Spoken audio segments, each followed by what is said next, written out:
Well, hi there, it's Paulie here. So, I am going to be doing an ongoing series on transgender history because it's time we took our history back.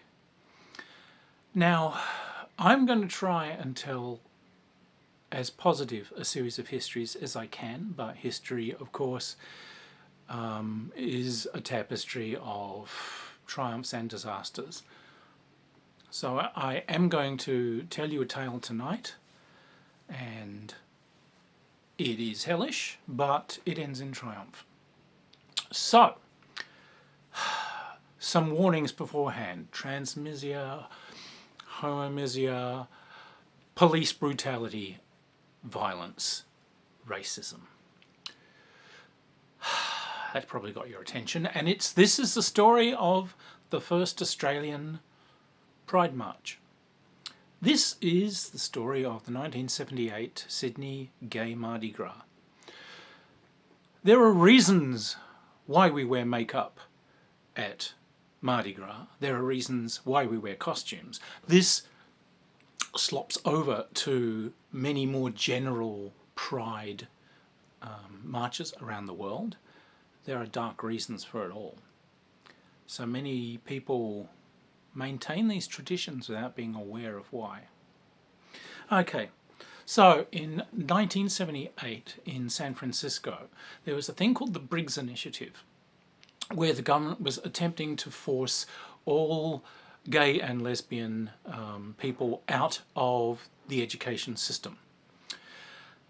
The emergent gay community in San Francisco had asked for international support. The anniversary of the Stonewall riots was coming up. I will do some things on the riots and so forth that occurred in the USA later. But this is a very Australian story because in Sydney at the time, it had the most visible queer community. There were an awful lot of drag acts and transgender clubs where people could meet. There were gay and lesbian bars. It was a very, very active place and remains so today. It was the most active place for the community in Australia. I'm old. I wasn't directly involved in this. I was peripherally involved in this because people who'd graduated from my school had moved up into the community there at the time. In fact, one of them, offspring of a fairly famous footballer, was now starring up there in an all-girl review. But the gay and lesbian community in Sydney decided to organise initially a street party. They were going to do it in support of that San Francisco community. They were going to do it on the anniversary of the Stonewall riots. So, when's that? June 24th? I'll double check. June 24th. So, their initial adverts were to have a dance party in a public square. However, they began to have some doubts. Raging homomisia was all the thing at the time. There were no laws protecting gay, lesbian, transgender, or transvestite as they called them at the time, individuals. So no one wanted to be photographed by the media because they would be outed and would lose their jobs and probably lose, their families. They would lose everything. So, in a conversation between the initial organisers, someone came up with the idea of, well, what if we did full party? What if we went costume party? What if we wore extraordinary makeup, glitter makeup, bright colours? What if we all turned up in costumes? It's supposed to be a party. To which someone had said, oh, kind of like a giant costume street party, like a Mardi Gras.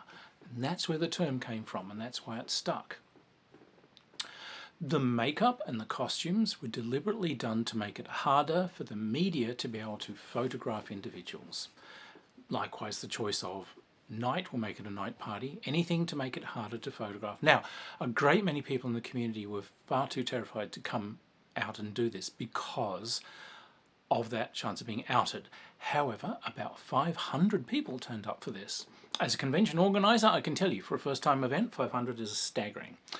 They received a parade permit from the police, which sent them down a main road in the nightlife district of Sydney, and ended up in a little public square where the idea was to then do like a dance party at the end. They had a single flatbed truck which had music broadcasting equipment on it, so that was going to lead them along, and everyone else turned up to march along the streets and party.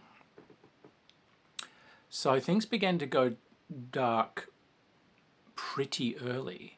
The police turned up in huge force, and their hatred of the gay community was incandescent. These people violently despised us then, as indeed now. But as the parade went along, because of the police presence, it rapidly turned from a party to a protest. The marchers began to shout, "Out of the bars and into the streets, out of the bars and into the streets," but also, "Hands off gays, hands off blacks, hands off women," because the police were just notorious for brutalising women, brutalising the Aboriginal community, the First Nations community here. Deaths in custody of First Nations people were absurdly high, and remain so to this day. Excitement spread through all of the bars and clubs.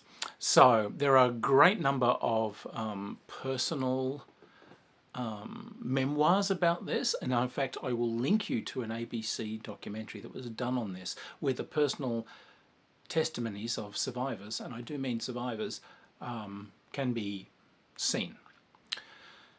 But trans performers on stage came racing out onto the street, saw that this was a full-on protest, raced back into their bars and shows and told everyone, "It's a protest, come out." The bars emptied. Rapidly, about 1,000 other people flooded out to join the protest. And the police began to close in. One of the participants lost count when 39 police vans turned up and parked. They just lost the ability to count them then. The police harassed the driver of the truck, trying to get him to speed it up because they just wanted these freaks out of there. But of course, the guy's going at walking pace. It's a parade, so he is fighting back and forth, trying to deal with the police, but also deal with the fact that he's there to lead a parade. The police began blocking all of the side streets. This is a thing now known as kettling, and I will get to some practicalities of this. But what they do is, because they intend violence against a parade, they seal off all possible exits, and this is what they did. The police then physically seized the driver of the truck and threw him out, and just took the truck and floored it and drove off with it. They then redirected the parade down onto another route, forbidding them to go to the square that they had booked. In the end, what they did was they kettled the entire parade into a section of street, blocked off at each end, and then the beatings began. In an absolute frenzy of violence, the police began seizing people and arresting them, beating the living shit out of them in public, fully photographed by a media that just thought this was wonderful, and were arresting them. The crowd responded exactly as it should have, with violence in return, seizing these prisoners and freeing them again, overcoming police, tearing people out of the police hands and trying to spirit them off.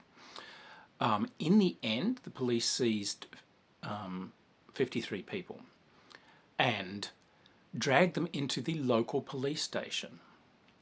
Here they began systematic beatings of people from the cells.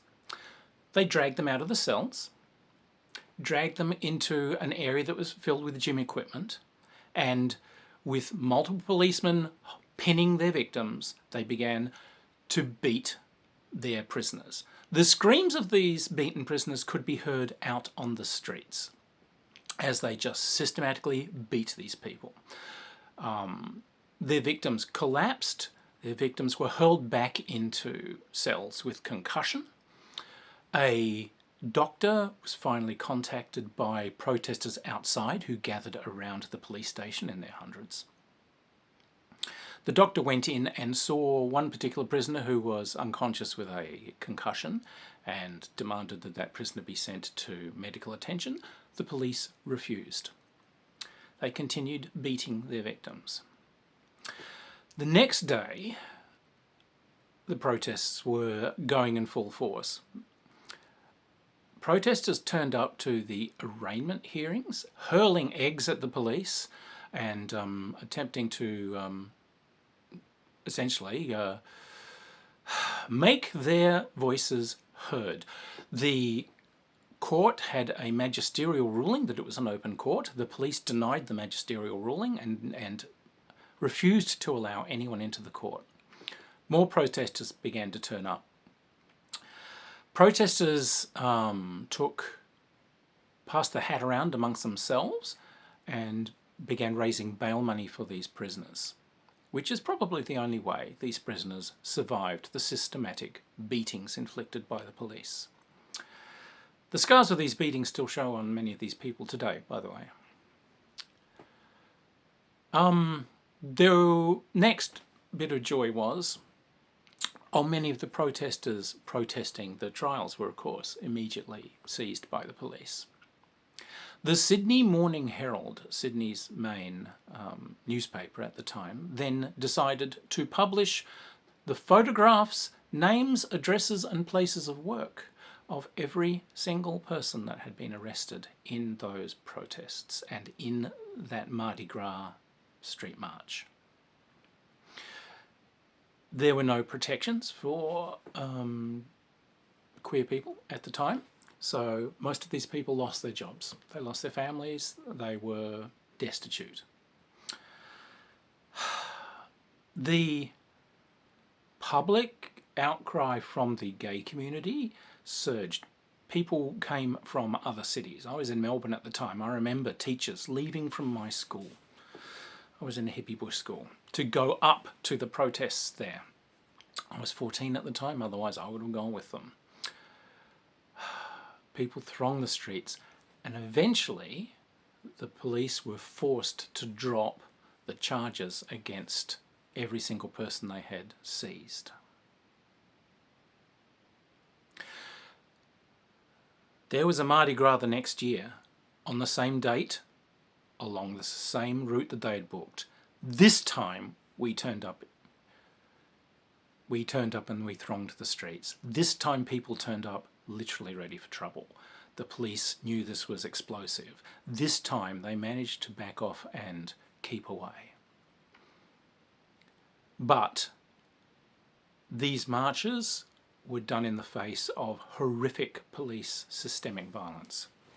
The fact that they continued on and did a second one is a monument to the resilience of our people. The people who were being charged on sort of a miscellaneous, a vague rule about miscellaneous breaches of the peace. This rule was forced by the gay community out into the light and was eventually shut down. Homosexuality in New South Wales, which is the state where Sydney is, was finally lost its illegality somewhere in the late 80s, and the gay community there thrives to this day. To this day, the police force has never actually apologised for what they did. The chief of Sydney Police back in, I think, 2018, came out to issue an apology 40 years after the event, but not really an apology. It was just to say that, it was only done because the policy of the police chief at the time allowed it. Note, did not mandate it. It just allowed them to get away with it. And this is why it's apology not accepted, because there was nothing in that to say that they would never do this again. There was nothing in there to say that they actually support the community. There's an implication there that they did it because they knew they could get away with it, and that if they think they can get away with it, they will do it again. This is why you'll see a lot of older Australian LGBTQ people are vehemently against police at pride parades, because we've seen what they can do. If they want to take their uniforms off and march as part of the general crowd, that is absolutely their right. If they are honestly LGBTQ, we welcome them with open arms. As an institution, most of us believe the police are not welcome. You will also find a lot of older and physically competent LGBTQ people at any pride parade will shadow the police floats and will shadow police presence. Yeah, we're there if they try and arrest people. We're there to film it. We're there to directly intervene if necessary. Kettling. Let me just fill you in on some practicalities, by the way, from someone that has a career that started with anti-Vietnam War protests. I kid you not. That's how long I've been doing this. Kettling is real. If you are organising a protest, take a bunch of literal bruisers. Their job is to smash through police kettling. Identify where it is being done. Keep your people close together, literally as a phalanx. If it is time to go, you pick a route and you shoulder charge police with a tight phalanx of big people who don't mind taking some hits, and you literally smash a door open for your people. If you do not do this, then police will systematically brutalise you. You have to be ready to open routes. You have to plan for police brutality at any protest. They're not our friends. So, if you go out into a pride parade and you're wearing glitter makeup and you're wearing capes and you're wearing bright colours, remember, it was for a reason. Now it's a celebration, but then it was a camouflage to protect people's lives. We've turned it into a triumphant parade and let it remain that forever. But it is a political act, let there be no bones made about it. A pride parade is a political act because we're a community that has been systematically subjected to violence, and we are letting people know we are never disappearing again. Never. Never again. Australia now has robust laws against discrimination for the LGBTQ community. You may not fire someone because of their gender choices. You may not fire someone because of their sexuality or their sex. There are many protections, and although we are still working on it, there are some states, for instance, where conversion therapy still remains legal, even if it is not done, and there are some places such as West Australia, where I live, that still have some antiquated rules on things like changing birth certificates. We are working to improve. It is generally a safe place for the trans community. And on this other note, Australia has emergency visas for LGBTQ individuals who are under threat in their countries of origin. I will put a link to that down below. If you feel under threat, you can apply for emergency visas to come to Australia. But let me give you some sword fighting advice. No steps back. Our community here in Australia is very happy to be your citadel. Come and retreat to us to heal and to gather if you need to, and we are there to support you. In Japanese fencing, we never take a step back. The word is to coil like a spring. You only step back because you are planning to leap forward. We're recoiling like a spring to surge forward again. So if you have to move, don't look on it as a retreat, look on it as regrouping before we take the ground back. Because we're here and we're queer and we are not vanishing again. And 1978 is never going to happen again. Anyway, hopefully that's a bit of a triumphant end to an appalling story. But also, it is a story of hope. In Australia, after 1978, every single city began to have pride parades. Pride parades have spread to every cities all around the world. Mardis Gras parades, it is a huge thing. Many of them on the anniversary of the Stonewall riots. There is a community identity here and community communication here. In other things in this history series, I will cover things like the Weimar Republic. Hello, I will cover the Nazis. But one of the things you will see there is how vulnerable we were when we weren't in communication and when there was no groups offering each other solidarity. And that's what we have now, and that's what pioneers, like the people who did that first Australian gay Mardi Gras, that's what they did for us. So I honour them entirely.